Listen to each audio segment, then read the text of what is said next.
Good day and welcome to our video reflection. 2 years of physical education has been overcome by second-year students of KCAS, particularly the BS-BA department. This day, aalamin natin kung ano-ano nga ba ang mga natutunan nila sa semester na ito. Hi, ma'am! Hi, ma'am! Okay, so ma'am, naalang ko interview kami, no? So, will you please state your names po? Yeah, I'm Josamay Aranghes. I'm Giselle Miaga from BSBA FM2. Alright, ma'am. So, mag-interview lang ko gamay na gamay lang ni siya ng mga questions. So, ma'am, first question ako, how was your last semester in PE po? How was the experience? Kapoy tapos stress pero worth it gihapon tanan kay napod may nahibaluan. May nabeloan? Ay, yes, ma'am. Ikaw, ma'am. Kanang kuan very kapoy jud siya pero kanang it is part of our kuan kanang school nga kapoy stress pero kaya ra. Part of the growth, no? Nga kapoy, ana-ana. So, ma'am, na-mention nimo nga, daghan kag natun-an. Unsa to mga natun-an nimo, ma'am? Kuan kanang daghan po day klase-klase nga kanang mga dances nga dapat na mahibawan dili lang kay kanang mga hip hop lang dapat na po jud mga cha-cha or jive nga gi-perform pud namo siya. Yes, ma'am. Nice kayo experience na to sa jive ug sa cha-cha, no? Natin, pak, kunana din to. So, ngayon naman, interviewin natin sa mga magagandang dilag na ito. So, ma'am, what's your name po? Hi, I'm Maran Angela Bausal from FM2B. Hi, my name is Sharon Misibestidia from BSB FM2B. I'm Robilinda Dugang po from BSB FM2B. Alright, so, ma'am, I would just like to ask, how is it like to be a PE student po? Fun siya, lingaw, kay syempre may encounter nimo tanan mga struggles sa about sa pagsayaw, tapos mabalaan nimo tanan mga sayaw like kanang cha-cha, inoko kalaban na ako ng cha-cha. Kanya kanang syempre malingaw pud ka. Last naman jud ni siya nga kanang PE nato, so syempre gi-enjoy lang ko dana. Enjoy lang dyan, ma'am, no? Bahalag kapoy kaayo. Yes, ma'am, sa pwede mo maingon, ma'am. Para sa ako, kay pinakauna is pressure siya, pero at the same time, enjoy siya kay maka-experience ko og kaning different types of dances and especially sa final na performance kay Cha-Cha and Jive. So, maka-experience ko nga nga type of dances. Yes, kay dili jud kay siya kaayo ma-experience diri sa ato ano. Sa it's a great opportunity po as a PE student ka makasaya-saya pud tag jive ug cha-cha. Yes, ma'am. Sa pwede mo maingon, ma'am. For me, Char, ako masaldi sa PE, san siya, kanang lingaw siya, then sa kapoy jud siya if mag-practice, labi na ang cha-cha nga, ay nako, Ginoo ko Lord. Then kanang usahay kay magkita, dili ta magka-snap-tanize ng mga performance. Yes, so I'm pretty sure no as a PE student na i-mention mo dyan ninyo daghan kay kapoy, so daghan kay struggles, no. So aside sa kakapoy mga ma'am, unsa pa lain struggles na inyong naagian as a PE student, specifically kani nga semester? So, para dyan sa ako, pinakauna is ang financial kay kung wala tay kwarta, dili ta kabuhat og kini mga costume niya. Gasto jud kay siya pero worth it siya kay para pud sa atong grado. Yes, worth it jud kaayo. Kay nagka-rank 8, congrats gihapon, no? Kabisag wala na daog, at least naay dako nga grado. Yes, ma'am. Syempre kay kanang pagpanahon sa competition, di ba, munat man jud ka para lang sa imo nga mudaog kay syempre mag-expect man jud ka nga mudaog ka. Dapat ihatag jud nimo tanan best tanang gasto, tapos pag panahon sa practice, syempre mo practice ka bahalag ulan, moadto jud ka pero worth it gyapon siya. Okay, so ma'am, ikaw na jud, ma'am, ay nagipasa. Ako masulti is kanang dapat mag-corporate tanan, then Yes, dapat jud mag-cooperate na no kay usahay jud pag sa grupo-grupo na jud mga gahi kay ulo kaayan, no. Di jud na malikayan. At ngayon naman interviewin naman natin si Sir kung ano-ano mga struggles niya sa PE. So Sir, before kita interviewin, ano po munang pangalan ninyo? I am Jaden Dichon from BSBA. Alright, sir. So, may I ask po kung ano-ano po ba yung mga struggles ninyo as a PE student in PE 104? So as a second year student no nakanang halos tanang subject na yung mga activities. So ang pinaka-struggle yun namo sa PE is kanang pag-manage sa among time kay especially atong nami final output which is katong sayaw-sayaw. So kailangan jud namo og kanang whole week na practice. So bali ang among ubang activities kay dili na namo malanan og time since naka-focus na jud mi sa isa ka sa PE. So mao jud to ang pinaka struggle na akong na experience sa PE na subject. Yes, sir. Bisag ako man po na struggle po ng time management.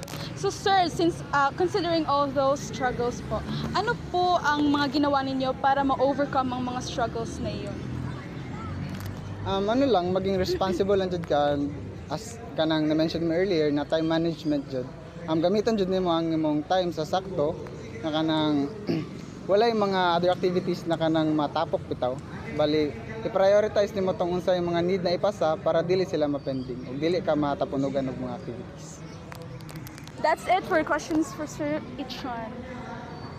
At nga naman, tanungin natin si ma'am sa ilan sa mga natutunan niya sa PE 104. So ma'am, before kita tanungin, ano po muna ang pangalan po ninyo? Ako pala si Claire Den Sarona from BSBA FM 2B. Alright ma'am, so ito po una question, no? What is your most favorite lesson po in PE 104? Actually, yung favorite lesson ko is that yung about sa mga sayaw.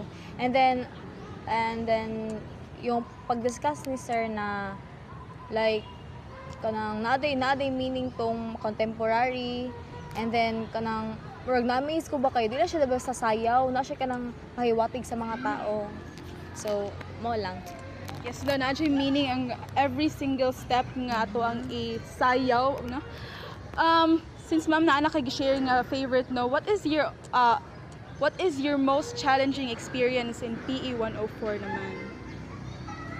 My most challenging sa PE 104 is that katong murag 1 week jud siya nga kanang practice para sa jive and cha-cha, and then moto kanang murag ang call time kay sayo jud kayo niya as a kanang working as a kanang graveyard shift, murag jud hassle jud siya kay biyahe pa mi. So wadto ko sa practice nga way tulog, pero gikaya man pud kaya nun jud para sa grado, para di lang jud kabalik. Para sa grado jud ma'am. Graveyard shift ma'am, may I ask ano pong graveyard shift na iyon? What are you working at? Ano siya, call center type siya, pero cold caller. Okay. So jud siya, no? Pero nalampusan. And ma'am, congrats kay this is your last year in PE na po. Last semester na nato na ato ang na-overcome ang mga challenges. So for the finale question, ma'am, what is your experience in PE 104 that you can never forget? Kanang katong nag-performing nga kami tanan katong gipa-perform sa cha-cha o sa jive nga kanang nagkahiusa, tapos kanang naa ang trainer, and then kanang naay mga usay mga sumpaki nga kanang dili magka sinabtan na yung uban, pero napoy uban nga kanang napoy usahay nga kanang magkahiusa, tapos kanang mag-amot-amutay, tapos pag naay malit kay kanang pa amuton ana. Penalty dayon ma'am, no? Mga buraot kaayo. sige ma'am, ikaw po ma'am. Kanang akong dili jud malimtan sa PE 104 is kanang inig mag PE class nga na si sir kay magpa og steppings about sa jive or cha-cha nya. Naay once nga nakasab-an mi nya ang uban kay magsigirag katawa, dili maminaw mo nang makasab-an mi nya. Ang uban kay murag nakulbaan kay nasuko na si sir nya. Naay kanang isa nga wala mi ka perform ay wala mi ka kanang ka-memorize sa stepping, tapos nakuyawan mi kay kanang gipa oral dayon nga kanang practical nga kanang isa-isa jud mag-perform niya, wala mi ka-memorize mo to kay hapit mi na 0 jud kay kami pinakauna kay A. Yeah. May gani kay gipabalik mi, so I'm so thankful kana lang. Okay, so totally unforgettable siya kay nakasukan. Yes. Unforgettable siya kay nakasukan. So ma'am, for the finale question, what is your experience in PE 104 po na you will never forget? para sa ako is itong nag-perform ta sa culmination sa PE 104. Naka-feel jud ko ato excitement kay for the first time nga maka-perform ko ngayong ato, and then syempre ginawala na lang jud ang kining mga gasto o kahago nga nabati. Yes. Kasto og kahago jud no, grabe. Abot jud na silang duha. Yes, ma'am. Yes, katong nag-perform jud, mo jud toy dili jud ako malimtan kay syempre first entry gisa may makalimot ang first entry. Ikaw kita jud ang pinakauna nga nanayaw no. Nya kanang wala, mo na to lingaw. Lingaw. Yes, ma'am. Ikaw po, ma'am. Para sa ko is kanang moto same sa ilang gingon na kanang nag-perform sa culmination, then kulba siya, then kanang nice ang experience sa PE 104 kay moto nakasayot ta sa culmination. Mga lang to. Yes, no, truly unforgettable jud ang PE culmination kay grabe jud kahago o gasto ang ato ang gipuna ato nga buluhaton. Pero for me na feeling ko katong hip hop jud kay 1 week liman ka nang 1 week ra pud nato nga nagandam ato nga sayaw na mura jud tag mga dancer ato nga time. So unforgettable siya kay at least nakalingkawas ta ato. So thank you so much for answering some questions. Thank you. Thank you. So thank you so much, ma'am, for being here with me.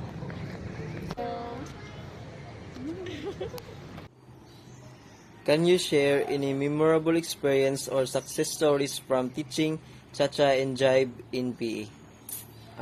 Di lang dyan ako malimtan katong time nga na-absent ko sa mga practice kay lagi kabalo na sa mga steppings. Pero sa to say di ay naigyo sa among trainer. So mo tong pag utro na mo practice, sige ko mali-mali. Then maulon ako kay sige migbalik-balik kay di ko kabalo sa stepping, maulon ako sa classmate kay kapoy na biya kaayo niya. Sige pag balik-balik, mo to nga gikaya gyud ako nga makaapas ko sa mga stepping. Then kaluy-an man pud nga nakuha nako.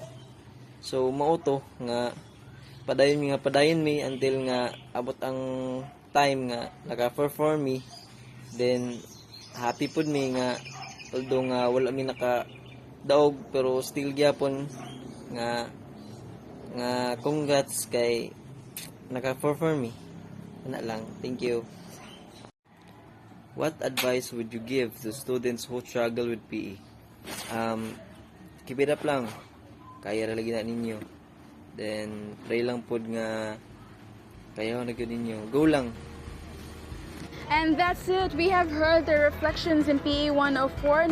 Nag-iiba-iba ang mga reflection nila, iba-iba ang mga natutunan nila, iba-ibang struggles ang pinagdaanan nila, pero matagumpay pa rin nilang nalagpasan ang PE 104. And for that, congratulations to all of us.